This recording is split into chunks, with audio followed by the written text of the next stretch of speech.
കഴിഞ്ഞ കുറേ പ്രാവശ്യമായിട്ട് ഇടത് പക്ഷവും വലതുപക്ഷവും ഭരിക്കുകയാണ്. നമുക്കൊരു പരീക്ഷണം നടത്തി നോക്കാം. പിണറായി വിജയൻ സർക്കാരാണ് ഇവിടെ വെച്ചുകൊണ്ടിരിക്കുന്നത്. കുറേ നന്മകളുണ്ട്, കുറേ പോരായ്മകളുണ്ട്. പിന്നെ NDA മുന്നണിക്കൊന്നും കൂടി അവസരം കൊടുക്കുന്നത് നല്ലതായിരിക്കും എന്നാണ് എൻ്റെ അഭിപ്രായം. വളരെ വികസന പ്രവർത്തനങ്ങൾ നടന്നിട്ടുണ്ട്. അനുഭവത്തിലൂടെ മാത്രമേ നമുക്ക് പറയാൻ പറ്റൂ. അപ്പോൾ NDA മുന്നണി ഏറ്റവും നല്ലത് എന്നൊന്നും ഞാൻ പറയുന്നില്ല. ഒരു അവസരം കൊടുക്കുക. അതൊക്കെ നമ്മുടെ ഖജനാവിന് വളരെയധികം ബാധിക്കുന്നതാണ്. വന്ദേ ഭാരത് വന്നത് ഈ സംസ്ഥാനത്ത് വളരെയധികം ഗുണമായിട്ടുണ്ട്.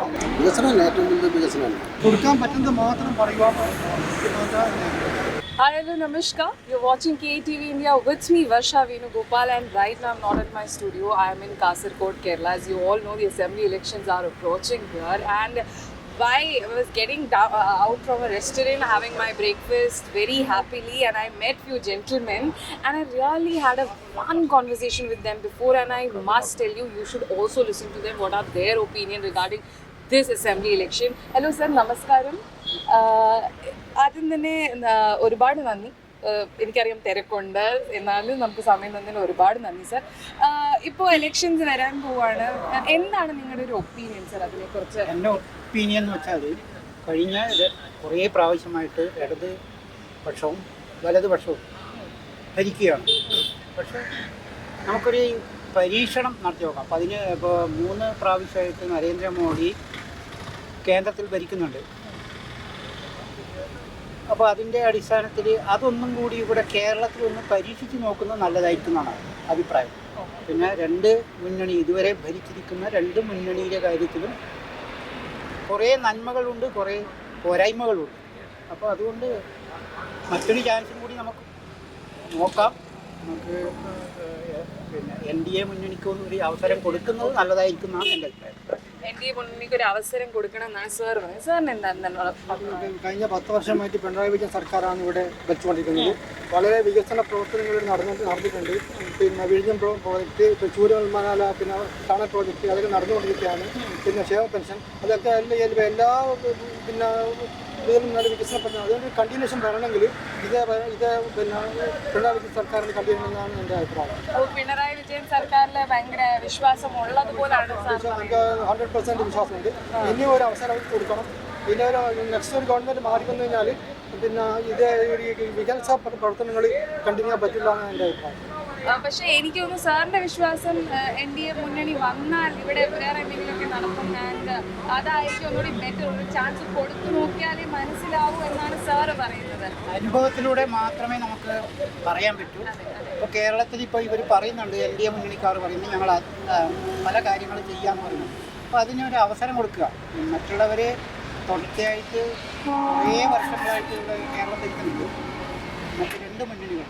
ഒരു അവസരം കൊടുക്കുക എന്ന് മാത്രമേ പറഞ്ഞുള്ളൂ. അപ്പോൾ NDA മുന്നണി ഏറ്റവും നല്ലത് എന്നൊന്നും ഞാൻ പറയുന്നില്ല. ഒരു അവസരം കൊടുക്കുക.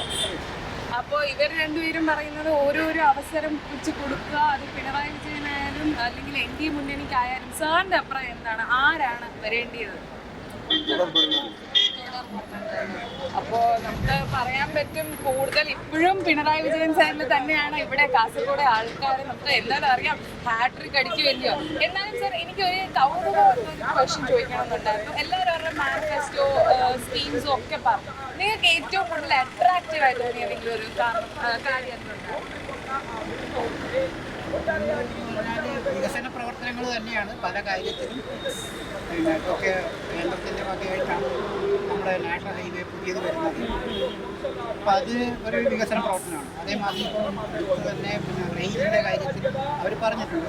പിന്നെ വന്ദേ ഭാരത് വന്നത് നമ്മുടെ ഈ സംസ്ഥാനത്ത് വളരെയധികം ഗുണമായിട്ടുണ്ട്. അല്ലെങ്കിൽ നമ്മളൊന്ന് കാസർഗോഡ് നിന്ന് തിരുവനന്തപുരം പോകണമെങ്കിൽ ഒരു രാത്രി മുഴുവനും സ്ലീപ്പർ കോച്ചിൽ കടന്നുറങ്ങിയിട്ട് വേണം. പക്ഷേ ഇപ്പോൾ നമുക്ക് 1:30 കാസർഗോഡ് 2.5 മണിക്ക് കാസർഗോഡ് നിന്ന് വിട്ടാൽ രാത്രി 10 മണിക്കുള്ളിൽ നമുക്ക് തിരുവനന്തപുരത്തേക്ക് എത്താൻ പറ്റും. അപ്പോൾ അങ്ങനെയുള്ള വികസനങ്ങൾ കാണുന്നുണ്ട്. അതുകൊണ്ടാണ് ഇവിടെ ഈ വികസന പ്രവർത്തനത്തിലാണ് ഊന്നിട്ടാണ് ഒരു ഭരണം വേണ്ടത്. അല്ലാണ്ട് ഈ ജനങ്ങൾക്ക് ഒരു ആനുകൂല്യം കൊടുത്തിട്ടില്ല. ഈ ക്ഷേമ പെൻഷൻ ഒഴികെ ബാക്കി ഇപ്പോൾ UDF സർക്കാർ പറഞ്ഞത് പിന്നെ KSRTCക്ക് പിന്നെ ഫ്രീ ആയിട്ട് കൊടുക്കുമ്പോൾ പിന്നെ സ്ത്രീകൾക്ക് പിന്നെ 1000 രൂപ കൊടുക്കും. അതൊക്കെ നമ്മളെ ഖജനാവിൽ വളരെയധികം ബാധിക്കുന്നതാണ്. ഇപ്പോൾ KSRTCനെ കഷ്ടിച്ചിട്ട് ഇപ്പോൾ പിന്നെ ലാഭത്തിൽ പോയിക്കൊണ്ടിരിക്കണം. അതിനൊരു 50% സ്ത്രീകൾ യാത്രക്കാരാകുമ്പോൾ KSRTC ഒരു കോമൺ ട്രാൻസ്പോർട്ട് ഇല്ലാണ്ടാവുന്നതിൻ്റെ അഭിപ്രായം. അപ്പോൾ അങ്ങനത്തെ ഒരു ആനുകൂല്യം ഏത് ഗവൺമെൻറ് ഇപ്പോൾ കുറേ ഗവൺമെൻറ് കൊടുക്കുന്നു. കർണാടക ഗവൺമെൻറ് അത് ഫെയിലറായിട്ടുണ്ട്. പിന്നെ രാജസ്ഥാൻ ഗവൺമെൻറ് പിന്നെ കൊടുത്തിട്ട് അതിപ്പോൾ ലിമിറ്റഡ് ആൾക്കാരൊക്കെ ആയിട്ടുണ്ട്. അതുകൊണ്ട് അങ്ങനത്തെ വാഗ്ദാനങ്ങൾ കൊടുത്തിട്ട് ജനങ്ങളെ പറ്റിക്കലാണ് വേണ്ടത്. കൊടുക്കാൻ പറ്റുന്നത് മാത്രം പറയുക. വികസനമാണ് ഏറ്റവും വലിയ വികസനമാണ് എല്ലാ മേഖലകളിലും. ഒന്നും നോക്കാൻ പറ്റില്ല. ഇപ്പോൾ കേരളത്തിൽ കാണുന്ന എല്ലാ വിദ്യാഭ്യാസ മേഖലയായാലും ആരോഗ്യ മേഖലയായാലും പിന്നെ റേഷൻ മേഖലയായാലും പൊതു വിതരണ സമ്പ്രദായത്തിലായാലും എല്ലാ മേഖലകളിലും വികസനമുണ്ട്. So it seems like there are certain group which really want Pinarayi Vijayan to come again, but there is also a group which want to give a chance to Indians. We'll see what is going to happen on the result counting day. Till then, stay tuned with KTV India.